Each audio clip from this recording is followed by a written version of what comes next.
everybody. In today's video, I'm going to be showing you a Alice in Wonderland themed set, and this is part one of a two-part video because there is so much to this, and if I really broke it down, I would probably end up putting this into 4 videos, but we're doing it in 2 anyways. So today's is going to be the Alice nail, and then the ones that are like the swirling checkered background, like the tiles of the floor. So that's the 2 videos. I did make a little creative adjustment for the background of the tiles of the floor because instead of just white and black, I decided to do a pastel ombre and black, and I love it. Those are actually my favorite nails from this set, which is why there's 2 of them. I just absolutely love the way that that checkered background turns out, and the pastel ombre is done with Madame Glam's new Wonderland collection, so it all kind of ties in together. And if you're looking at that collection, they're all gorgeous, but my absolute favorite one is the color Dalmatian. It's the clear with the black speckles because it is so universal, and I'm really excited for the Cruella movie that's coming out in about 2 months because that one I'm going to use that color for sure if I do any art for it, hint hint. But otherwise, I love this design. Definitely come back to see tomorrow, which is going to be the little drink mead bottle, the stopwatch, and then the Cheshire Cat, which I love. So come back for that one, and I'll see you guys next time. Bye! So here is that collection, and I kind of have them all ordered in the way that I'm going to be using them. I didn't actually use that darker purple color right there that is goat, but the other ones I did, I'll use all of these ones. I just thought that darker purple was a bit out of place with the rest of the colors for the ombre that I was going to do, but otherwise we got this gorgeous ombre, and the colors blend together so beautifully just because of how well they go together. So now on the ring nail, this is going to be the one behind Alice. I'm going to use the color Paws Up, which is just a really nice pastel green, and I'm going to do 2 coats of that and then a layer of top coat. And so now on a nail form backing, I'm going to begin sculpting Alice. And as I'm sculpting this, I'm really taking my time. More and more recently, I found that I've stopped rushing so much with my art, which is actually kind of coincidentally is making me work faster, which is kind of funny.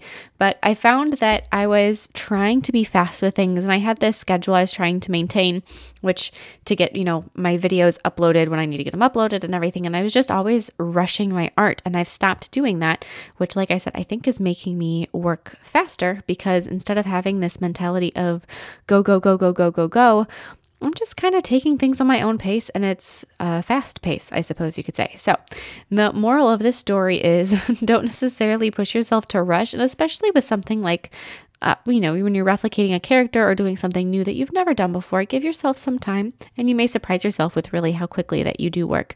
But don't force yourself to hurry, because it's easy to, I don't know, in this day and age, everything is hurry, hurry, hurry, but it's good to just take a moment and step back and enjoy the process.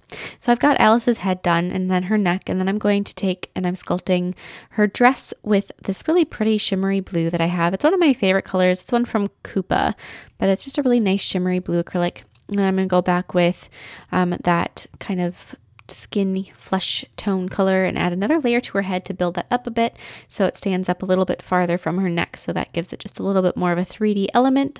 I'm going to add the color of the bodice of her shirt or her dress, and then I'm going to be sculpting her legs and her apron with white acrylic. And I went back and forth about whether or not I should sculpt her shoes because they are black versus the white, and I decided to just add those in later with paint, and I'm happy with that decision. I think black acrylic in this small, tiny amount isn't going to be as intensely black as just black paint or black gel will be, or black gel paint. Black acrylic paint, black gel paint, black gel polish, whatever you want to use. It's going to be more black than black acrylic would be in this, concentration. So after I have her legs done, which they're very almost impossible to see on this nail form backing, then I'm going to go through and I'm going to add her apron with that same white acrylic. Same thing, I'm not rushing. I'm just taking a bead size that seems to be what I can work with. The other thing, and I am going to mention this more in videos soon in the coming months and weeks and years, most likely, I started using a different type of monomer for my 3D art. It's called, it's Koopa's 3D monomer. And it is absolutely amazing. The stuff is like a godsend, but it sets up very quickly. So if you can't work at that pace, then don't use it. So you might see me adjusting how big of beads I'm working with just because I'm kind of learning how to use this different monomer. And like I said, it sets up really quickly. So I can't necessarily work with as large of beads as I would have before, but that monomer in general is helping me work quicker too, just because it lets you mold things faster and easier, which is really nice. So I've got kind of It's actually a color that is considered orange, like a dreamsicle orange color, but it's always been more yellow to me. So that's the color I'm using for her hair. And I think it is perfect for a blonde that doesn't look like it's yellow. It looks more like a natural hair color, at least I think so in the cartoon universe. So I've got her hair done with that color, and then I'm going to add her ear and then her arms, going back to my flesh tone. And when I'm adding in her arms for this, it's going up. The forearm is going up and over a pretty severe bump because we've got the couple layers of acrylic from her dress and then her apron. So when you're doing that, don't necessarily try to do that in one bead, and know that you're going to have to do a little bit of corrective work to smooth it out so her arm doesn't have this weird wave in it. So do one coat of acrylic with it to get the outside shape of it, and then do another layer of acrylic to smooth out the top edge so that it's a smooth transition and doesn't look so lumpy bumpy. And then the last thing to do for 3D art on Miss Alice is just do a little like shadow of her bow with white acrylic. And then after you have all of that done and she's set up, you can glue her to the nail. I went right in the center of the nail because I want to do some crystals that go kind of around her. So I want to make sure I leave plenty of space on the cuticle area of the nail and the tip. And now going in with some black acrylic paint, I'm going to be doing all of my little outlines on her. And when I say I'm doing all of my outlines, I don't really mean outline absolutely everything, especially for Alice. There's something very dainty and naive almost about Alice that you just want to kind of leave it a little bit softer in the outlining front. And I found some really gorgeous artwork where instead of doing, because a lot of times when I do softer outlines, I go in with darker versions of the colors. So maybe like an orange for her hair and then brown for the outline on her jawline instead of going in with black. But I saw this really beautiful, it was fan art, but it was all done with these very soft, very thin black outlines. And it just made everything about her stand out so beautifully that I decided to do that for my outlining. And I absolutely love the effect that it created. I added just a couple more extra outlines like on her skirt a little bit and on her apron, and it just brings everything out. But it's not outlining absolutely everything. It's outlining select places that you really need to enhance, I guess is sort of the idea there. But now I'm going to go through with brown paint instead of black and add some of her facial features, eyebrows, line of her nose, her mouth, her eyes. And then after I have all of those little details filled in with the brown, then I like to go through and add color where it's necessary. So I'm going to add a bit of pink on her lips. And then after that's done, I'm going to move on to her eyes. And I'm going to start by filling in the brown mostly with white. I'm going to leave just a little outline of that brown in place for around her eye for the lash line. And then I'm going to add another layer of the brown to her nose just because I didn't think her nose showed up well enough or dark enough. And then add that blue in her eyes that's close to the color of her dress. And then I'm going to go back through with my black and I'm going to be adding her lash line, her upper lash line, not the lower one, just the upper one. And then her eyelashes. And so the paint I'm using is slightly diluted and very tiny amount of paint on my brush. After all that's done, you can let that dry. And while it's drying, then you can add your crystals. So I applied some jewelry gel just in the areas that I'm going to want the crystals. And then I'm going to press those in place. And I know that usually I apply some gel top coat over the top of the crystals.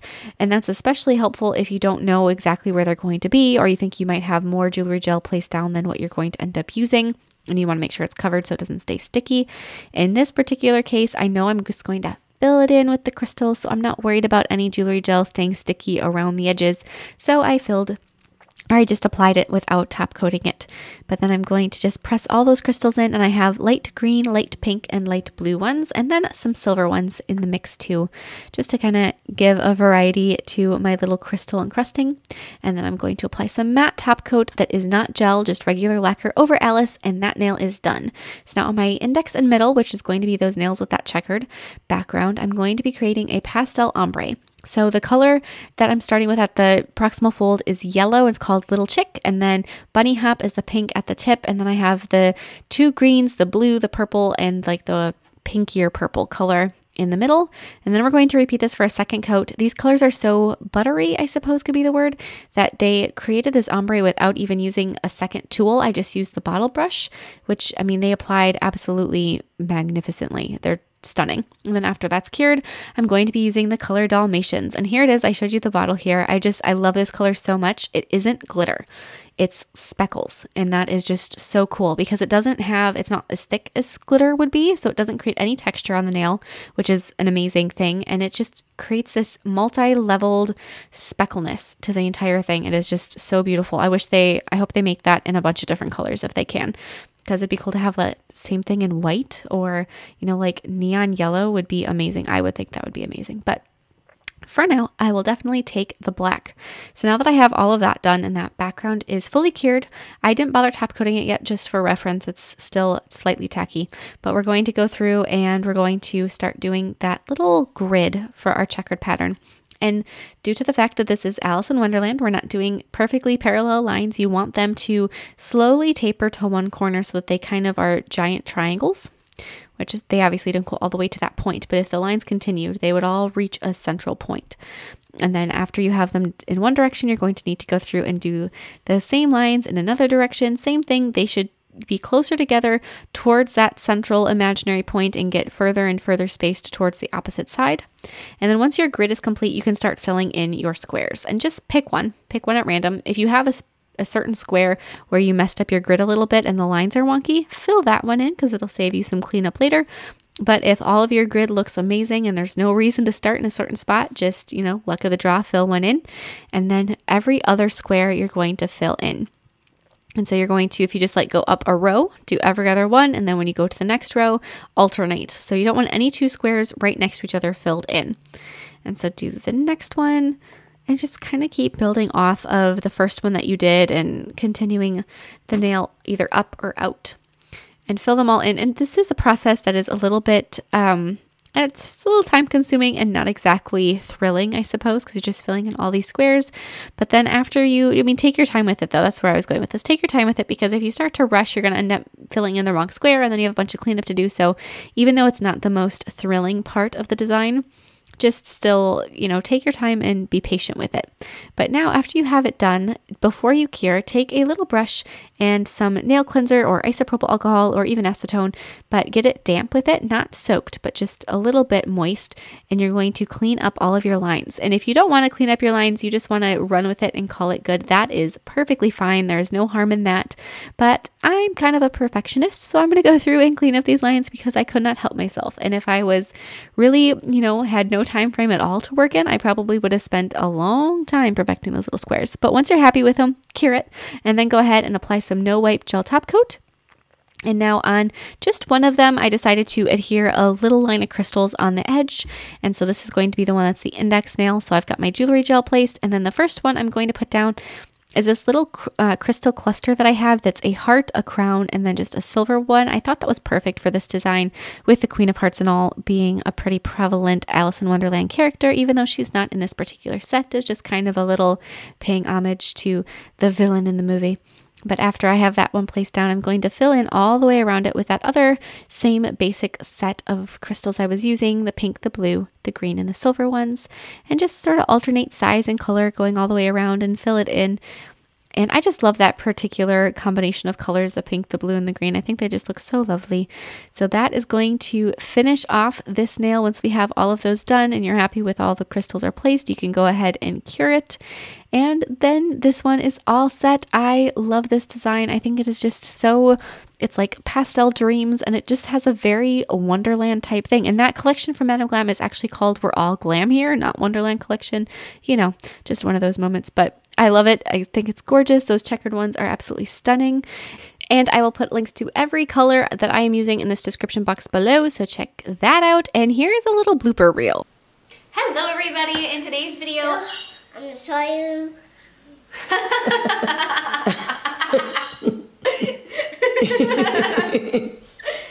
Yep. Okay.